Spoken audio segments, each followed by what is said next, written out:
Vous écoutez Europe 1, il est 9h30. Le journal des médias avec Guillaume Janton. Bonjour Guillaume. Bonjour, à la une ce matin, la prochaine élection des Miss France aura bien lieu malgré les attentats. Alessandra Sublet dévoile de nouveaux projets avec TF1 et Thierry Ardisson va produire une série pour M6. Et on commence donc avec TF1 qui annonce que la prochaine élection des Miss France aura bien lieu malgré les attentats. Hier, lors d'une conférence de presse, TF1 et Endemol ont annoncé que la 86e cérémonie des Miss France se déroulera comme prévu le 19 décembre en direct de Lille et en public. La vie continue. C'est la phrase qu'a prononcée Jean-Paul Gaultier, président du jury cette année, pour justifier cette décision. L'animateur Jean-Pierre Foucault a quant à lui estimé que Miss France fait partie de la vie et si on ne reprend pas la vie, l'ennemi aura gagné. On reste sur TF1 avec Alessandra Sublet qui dévoile de nouveaux projets avec la chaîne. Alors qu'elle animera sa grande première sur TF1 le 4 décembre pour fêter les 30 ans de Bercy, Alessandra Sublet en a dit plus sur ses projets avec la chaîne dans un entretien accordé à TV Mag. Elle présentera prochainement un Prime produit par Arthur, consacré à la grande histoire de la télévision avec plus d'une trentaine d'animateurs en plateau. En revanche, Alessandra Sublet a nié les rumeurs, affirmant qu'elle allait présenter l'Access de TMC en quotidienne. France 3 fête ce soir les 40 ans de Thalassa. Depuis 40 ans, Thalassa fait plonger les téléspectateurs dans les secrets de la mer. Ce soir à 20h50, ils nous feront revivre dans 2 documentaires les temps forts de son magazine culte depuis sa création. Depuis 1975, Thalassa réussit le pari d'intéresser des millions de Français aux richesses de l'univers marin, comme nous l'explique Georges Pernou, le présentateur emblématique de l'émission.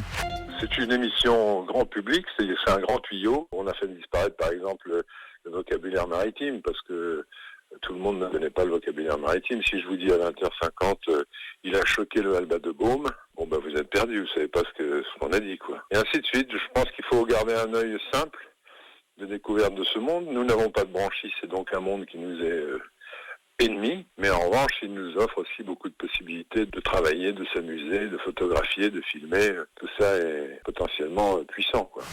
Thierry Ardisson va produire une série pour M6. L'Homme en Noir s'associe au grand groupe de production Shine France pour produire Darknet, une série thriller de 8 épisodes, prochainement diffusée sur M6. Dans une interview accordée à Média+, la directrice de la fiction de Shine en dit plus sur cette série. Elle raconte le quotidien d'un couple en apparence soudé qui vole en éclats lorsqu'ils apprennent que leur fille de 8 ans est atteinte d'une maladie incurable.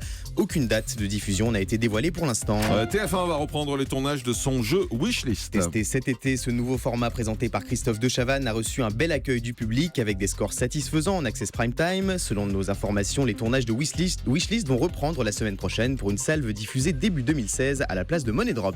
Et puis suite aux attentats de Paris, la chaîne numéro 23 va proposer une émission spéciale demain soir. La chaîne de la diversité bouleverse ses programmes ce samedi soir à 20h45 pour diffuser une émission de débat intitulée Liberté, Égalité, Diversité. Écrivains, professeurs, journalistes ou encore rappeurs se retrouveront autour d'une table pour évoquer plusieurs thèmes dont l'inquiétude de la montée de l'islamophobie et du racisme. Et puis les chaînes de France Télévisions se mobilisent contre les violences faites aux femmes. À l'occasion de la journée internationale pour l'élimination des violences faites aux femmes, les 6 chaînes du groupe proposeront une programmation exceptionnelle aux téléspectateurs avec au programme une grande soirée sur France 5 présentée par Marina Carrère d'Ancos, 2 documentaires inédits sur France O ou encore des invités spéciaux dans Télématin sur France 2, mais aussi la diffusion en boucle d'un nouveau spot initié par le ministère des Affaires sociales. Et puis Michel Larocque qui tourne un téléfilm pour France 3. Après le carton d'Un fils ce mois-ci sur France 2, Michel Larocque incarnera prochainement l'héroïne de Diabolique, un téléfilm pour France 3. Cette fiction raconte l'histoire d'une famille de notables qui fait une rencontre dangereuse. Le tournage a déjà commencé et il aura lieu jusqu'au 15 décembre à Paris. Valérie Damido lance ce soir une nouvelle émission sur Énergie 12. Après le labo de Damido, la célèbre maroufleuse enfile à nouveau sa salopette pour présenter Mission Plus-Value, sa nouvelle émission de déco sur Énergie 12. Le concept, 2 décorateurs tentent d'améliorer un bien en le réaménageant intégralement. Valérie Damido accueillera également plusieurs guests dont le rappeur Joystar.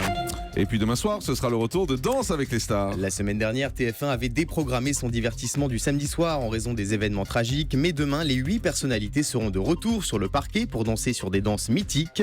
La danseuse Katrina Patchett a posté sur son compte Instagram un indice sur l'une des danses de demain soir, une photo d'un sosie d'Elvis Presley.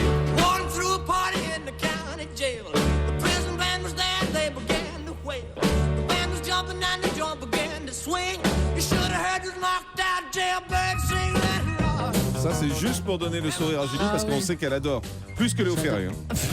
Il y avait longtemps. Allez, on passe au chiffre du jour. 7 comme le 7e volet de Star Wars.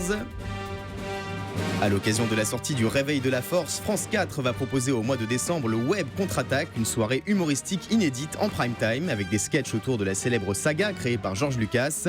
Au casting, on retrouvera notamment Amélie Etas, connue des téléspectateurs pour son rôle dans Scène de ménage sur M6. Merci beaucoup Guillaume Janton et merci d'avoir été avec nous pendant 10 jours pendant les vacances de Thomas Joubert. On vous retrouve très bientôt, bien évidemment, sur l'antenne d'Europe 1 dans ce grand direct. Merci.